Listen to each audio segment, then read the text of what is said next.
సంచిత పుణ్య పాప కర్మ ఇవన్నీ అక్కడికి పోతాయి. అక్కడ ఆయన ఏం చేస్తాడు?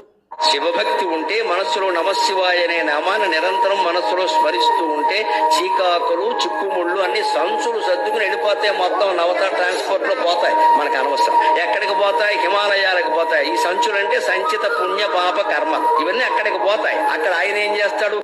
శివభక్తి ఉంటే, మనస్సులో నమశివాయ అనే నామాన్ని నిరంతరం మనస్సులో స్మరిస్తూ ఉంటే చీకాకులు చిక్కుముళ్ళు అన్ని సంచులు సర్దుకుని వెళ్ళిపోతే మొత్తం నవత ట్రాన్స్పోర్ట్ లో పోతాయి. మనకు అనవసరం. ఎక్కడికి పోతాయి? హిమాలయాలకు పోతాయి. ఈ సంచులు అంటే సంచిత పుణ్య పాప కర్మ ఇవన్నీ అక్కడికి పోతాయి. అక్కడ ఆయన ఏం చేస్తాడు?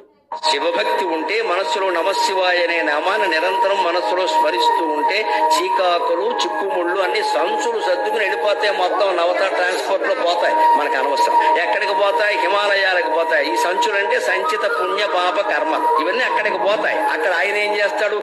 శివభక్తి